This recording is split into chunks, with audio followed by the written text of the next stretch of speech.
This week we're talking Helium, Intel's Internet of Things platform, and President Obama gets his coat on.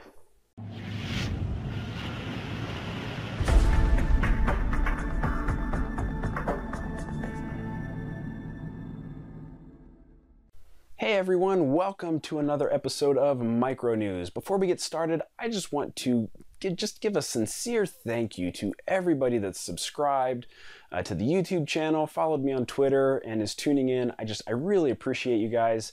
You have no idea how much it means to me. So thank you so much for watching. And I do want to give a special shout out this week to Andrew Dupree. Andrew is a hardware engineer for Mindtribe in California. He also happens to be from my home state of Maryland.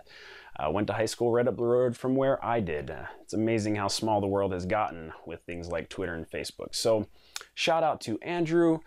Thanks for the conversation this week. And let's get into this week's news. All right, our first story of the week comes from Helium Systems in San Francisco. Now, Helium is creating chips that are low power, low data transfer to enable the Internet of Things. This is very similar to Sigfox if you were watching episode 6.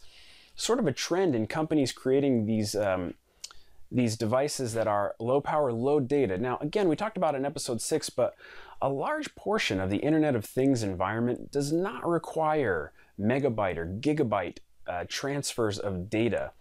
A lot of times it's just very small chunks of data that you need to send, and that's sort of the market that they're looking to attack. They set up these base stations around the city. Right now they're doing it in San Francisco. We've got a heat map here that shows the coverage.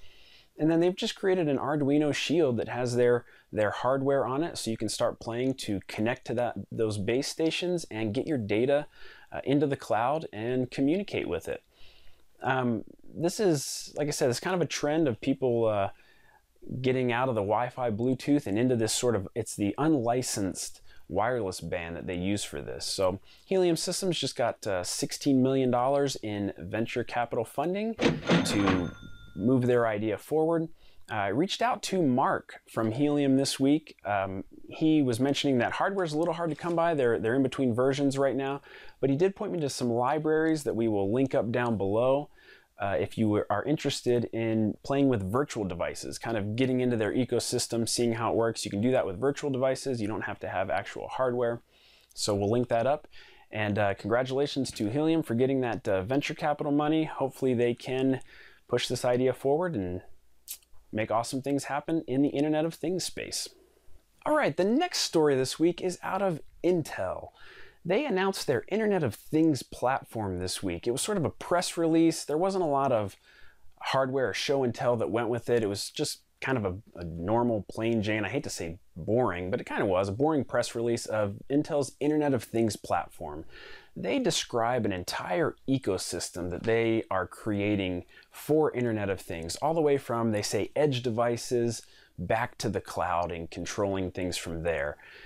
This obviously is going to be enabled by things like the Intel Edison, Galileo, things like that. And so they talk about these new gateways that Intel-powered gateways that will help connect things like the Edison more easily to their cloud. And just looking to, Intel really lost the market to Qualcomm in mobile. And so now they're trying to really stake their claim in Internet of Things. I mean, we all know that this is going to be, and already is, $1 billion, and it's going to be a multi-billion dollar industry in the years to come. And so Intel just really looking to, like I said, stake their claim and build out that whole ecosystem to encourage product makers to use that in their products to get their things to market. They claim, you can get your product to market faster if you use all of this technology that they're putting together. So Internet of Things platform from Intel, big news this week. Okay, and our final piece of news this week surrounds it being Computer Science Education Week. And with it being such, Hour of Code got a ton of attention this week on social media. If you're not familiar with Hour of Code, it is a program they started a year ago that encourages people of all ages and experience to try out programming for an hour. You can do it in any number of languages. That they've set up these simple tutorials to walk people through. And it's just a great thing. A lot of people are very discouraged or hesitant to try programming because they feel like I got to write the next Twitter or Instagram or Facebook. But really, Hour of Code helps them just start at the very beginning, the very basics, and just remembering that that's where we all started.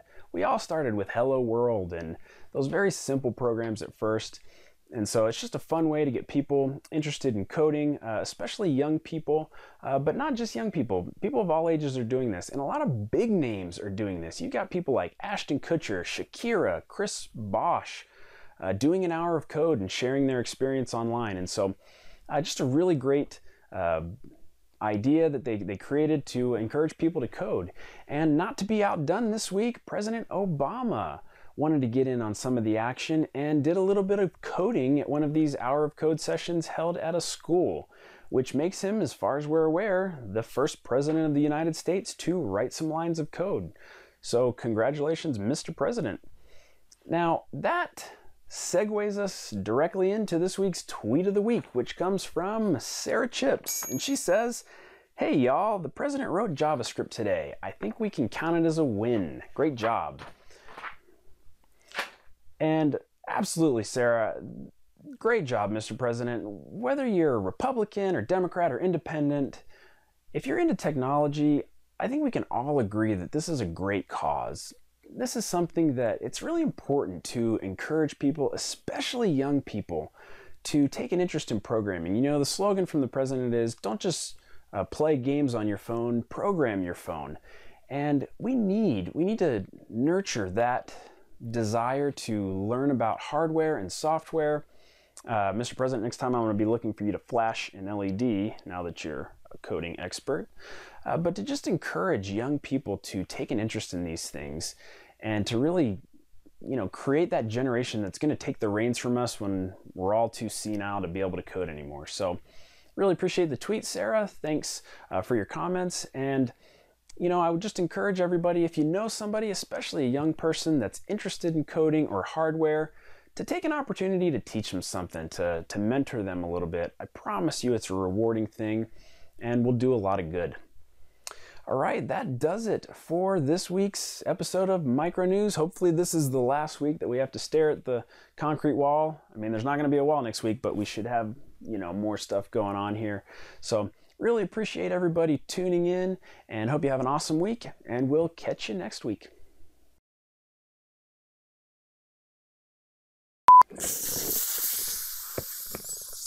This week we're talking, I'm out of helium. Okay, so I've got a few balloons left over from shooting the intro, and I want to get rid of the helium, but I thought it'd be cool to do a little bit of a twist.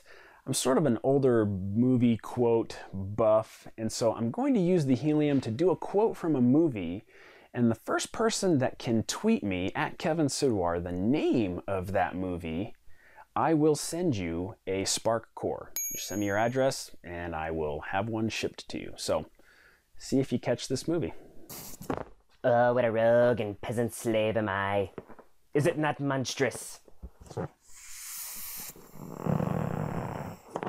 But in fiction, in a dream of passion, could force his soul so to his own conceit. For what? For Hecuba. What is Hecuba to he, or he to Hecuba, that he should weep for her? He would drown the stage with tears, cleave the general ears with hooded speech, make mad the guilty and appall the free. The play's the thing wherein I'll catch the conscience of the king.